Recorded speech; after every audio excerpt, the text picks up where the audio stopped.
Ang Ginoo maanaa kaninyo. Manasab kanimo. Pagbasa gikan sa Santos nga Ebanghelyo sumala ni Lucas. Himayaon ikaw, O Ginoo. Si Jesus maingon sa iyang mga tinun-an, pagbaton kamog mga higala pinaagi sa mga bahandi niining kalibutana, maron inig kahurot na niini, dawaton kamo didto sa way katapusang puloy-anan. Kinsa kadtong kasaligan sa gagmayng butang, kasaligan usab sa dagko, o kinsa kadtong limbungan sa gagmayng mga butang, limbungan usab sa dagko. Busa kun kamo dili kasaligan sa inyong paggamit sa bahandi niining kalibutana, kinsa may mupiyal kaninyo sa tinuod nga mga bahandi. Ug kun dili kamo kasaligan sa mga butang sa uban, kinsay muhatag kaninyo sa inyong kaugalingong mga butang. Walay tao nga mahimong ulipon sa duha ka agalon, kay mahitabo gayod nga iyang dumtan ang usa ug ang usa iyang higugmaon, o unungan niya ang usa ug ang usa iyang tamayon. Dili kamo makapaulipon sa Dios ug sa salapi. Sa pagkadungog sa mga Pariseo niining tanan, ilang gibugal-bugalan si Jesus kay makisapi man sila kaayo. Miingon si Jesus kanila, nagpakamatarong kamo atubangan sa mga tao, apan nasayod ang Dios sa inyong kasing-kasing. Kay ang giisip sa mga tao nga bililhon kaayo, walay bili sa atubangan sa Dios. Ang Ebanghelyo sa Ginoo. Daygon ikaw, O Kristo.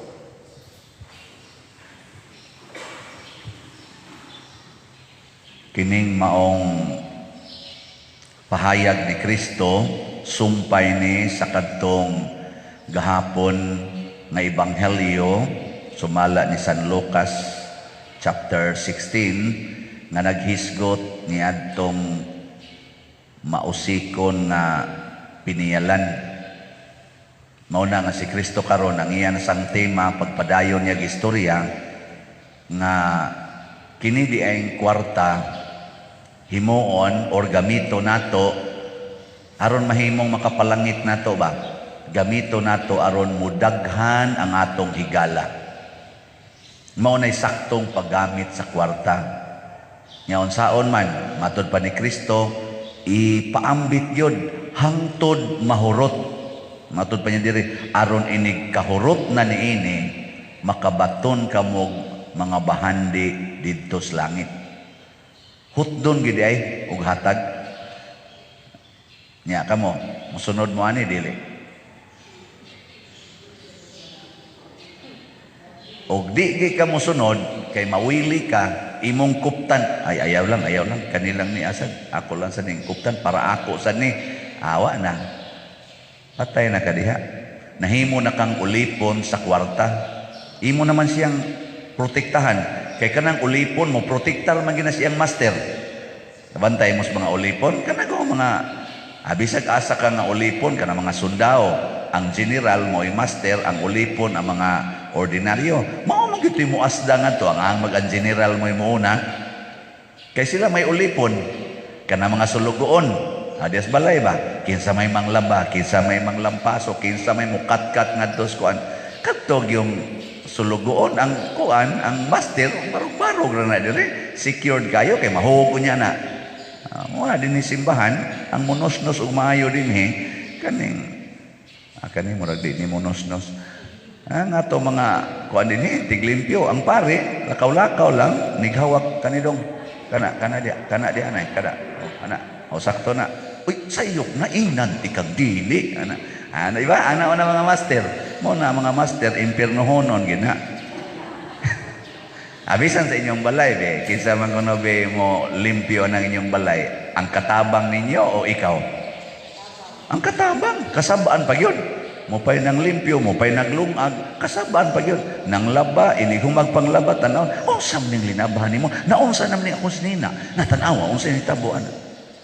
Usay pa pakapinan, bagnos kunis naong ni mo ron. Nga mura ra bagdakog sweldo, gamay ra ba ihatag. Ang dakong kwarta tuas amo, no? Hindi tinawad. So ang general rule, aron ang kwarta makapalangit, saban, i-share yun. Pagbaton og daghang mga higala tungod sa imong kwarta, dili kay magkinihaay na mong adtos husgado tungod sa inyong pag-ilog anang kwarta og sa mapalit sa kwarta sama anang mga yuta kanang naang mga unsa pa na dihang mga mapalit og kwarta. Dili kay magpinatyanay ta tungod sa kwarta. Kay ako nakakwarta aning akong pagkapolitisyan, duna gani mo ilog diri sa akong lingkuranan, patyon tagyud mo. Mo nang maghimo nag political dynasty ang uban nga mga politicians aron wa gyud makailog kay purting kwarta aning dapita. Hindi tinuod. Musuporta gyud ko aning kandidatuha kay kahibaw gyud kong suod mi mudaog lang ni kakwarta gyud ko ani. So kamong dihang mo kontra ani, kontrahon ta mo bisag igsuon pa ta mo, bisag pari pa mo. Ano? Hindi mo kung tutukag hait kayo.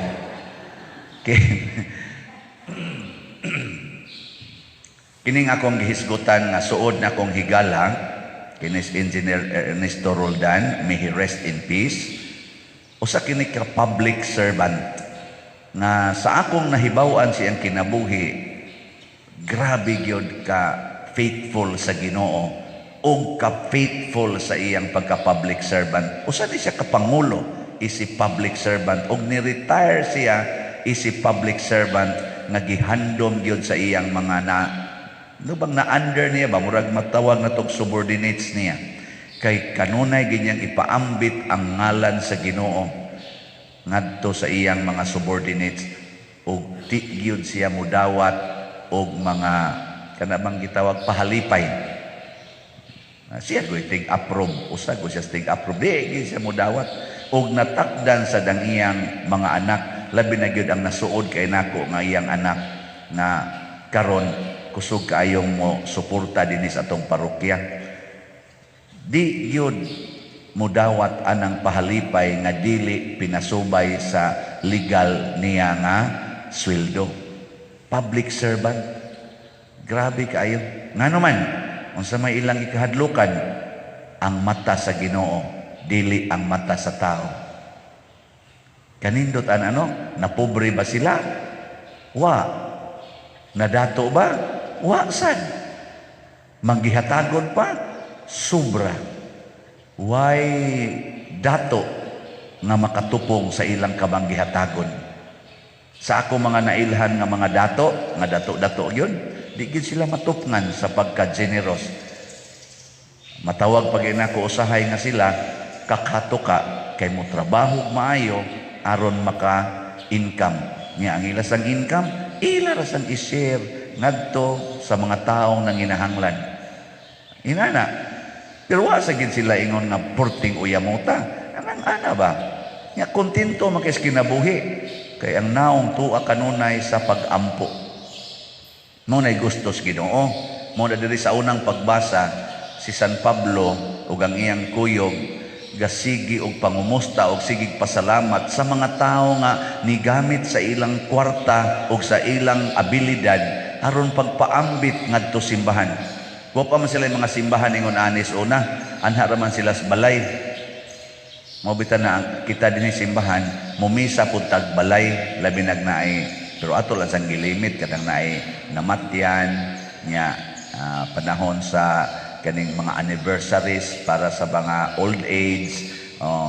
Katong wa pay pandemic, mumisa gid ta ana kay ngano man ang unang mga misa sa una ginahimo dihas mga balay, munang gahisgot tinig mga balay. Munang misa tag sud sa balay sa pamilya sa mga magtotoo. Pero kay di naman tay dagkong simbahan na naman tay mga kapilya naningkamot pud ta nga dili lang gid ta mo himuong general role nga anas balay na naman tay mga tigumanan adto na tas tigumanan. Pero kung naagyoy panginahanglan balay, pero nakapalambo sa pagtuo, midaghan ang ilang mga amigo, midaghan sunang kaning ingon nga ug ang tanan nga mga magtutuo sa Asya. Sa to pa gigamit nila ilang kwarta aron mo nindot ang ilang banding sa ilang mga isig katao. Kamo, nagamit mo ro sa inyong kwarta para sa tibuok simbahan. Yes or no? Man gaduda ang usar ka bukling ang klaro, yes. Gamita yun. Mabita ni kaning mamaligi at tag slots din kada nimo palit og slot. Ang sayo hitabo. Nakigbanding ka sa tibuok San Vicente Ferrer Parish kun kanang maong project para dinhi. Nya katusang namalit atong kapilin kay para man tus Archdiocese ang imong mga higala karon tibuok Archdiocese sa Sugbo. Deporting na naghana. O nya kun ang project para sa Pilipinas, si BCP, nakigbanding ka sa tibuok Pilipinas. O nya kay nakigbanding man kas Archdiocese, nakigbanding man kas parokya. Ang parokya kay member man sa the whole Roman Catholic Church sa tibuok kalibutan, nakigbanding ka niining maong katilingban. Igabot ni muslangit ang paninglos Ginoo na kay mga amigo. Insya na pila may na-donate ni mo sa Slats Baligya Padersiano. Wa kay migo diin mo na imong kwarta nga daghan man kog kwartang gihatag nimo sa ay akong giparenovate sa kong balay niyo roy nya gapalit pa kog sakyanan para in taon sa kong mga anak nya ako sang gitigom para sa future sa kong mga anak.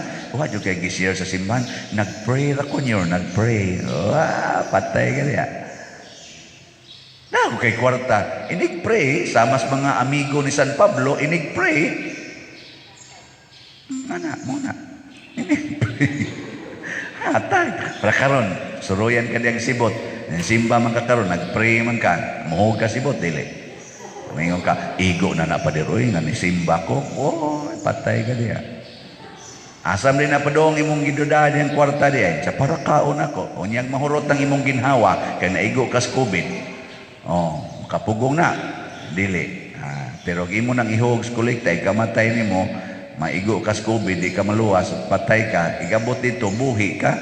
So ang kas langit, ingon ang Ginoo sa namatian, COVID, naihigala, pila ka buhok, siya, dipindis kolekta kong ihog.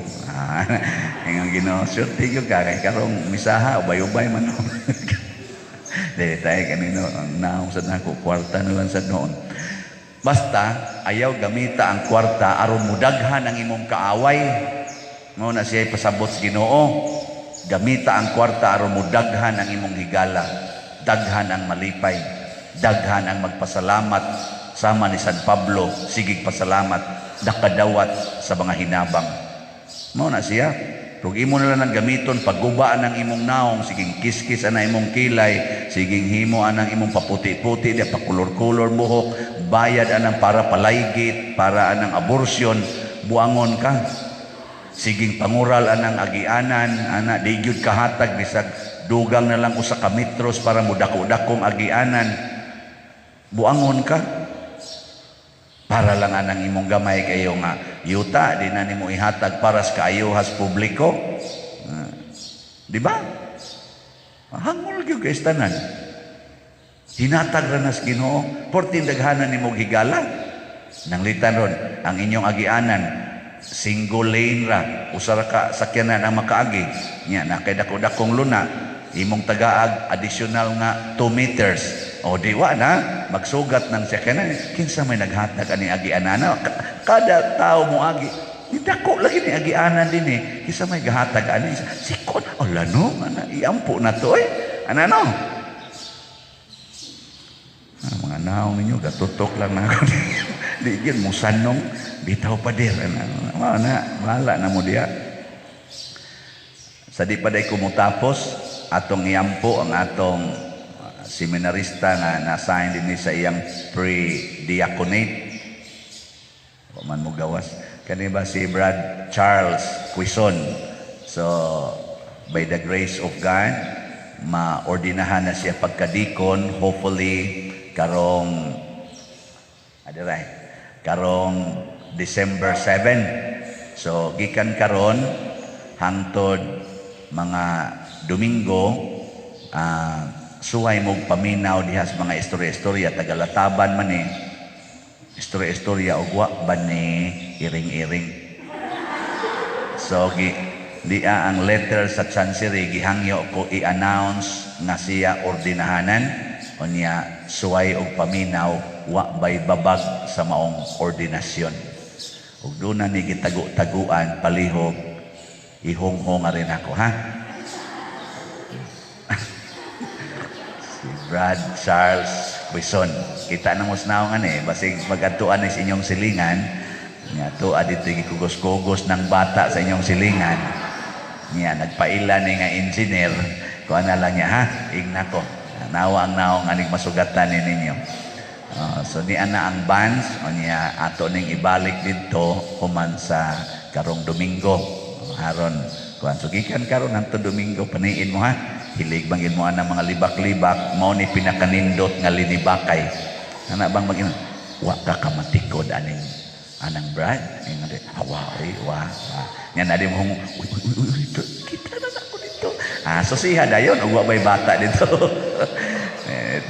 Buutan man sa ako lang nakita, pero sa wa makita, wa ko kasiguro. Basig pariha rami ani. Ako ba siyang giingnan, ako Brad, aron madayon gina imong ordination, i-briefing yung maayo. Ay, ayaw lang yung taon o kung tingog-tingog diha, kay aron madayon Ano ba? Noong sana mong gibuhat sa una. Anong mura mamugaduda sa akong gisulti? Bitaw ampo na to. Ngatong buutan nga seminarista, niya mahimo unta sa ni siyang buutang pare in the future, ha? Niya kay do na maginigastuhanan, ako lang yang i-announce kung madayon o di madayon, ay lang sa kung. Pero na maginigastuhanan ato sa ning tabangan ang iyang pamilya. Ay wala ba yung tao ni trabaho? Pero sagdi lang maabot ng panahon kamauna ning udupa-dupa, dako na sa ni Mora na iyang gipaabot, makadupa lang yun ko. Tanawa pa doon siya, kusog na kayo mo dupa. Hinaot ito, mahimo na siyang generous, faithful, and holy priest in the future. Itong iampo. Pasalamatan na to, San Vicente Ferrer, nga ni anay parionon din sa atong parokya. Dako kayo ng grasya. Nindog ta.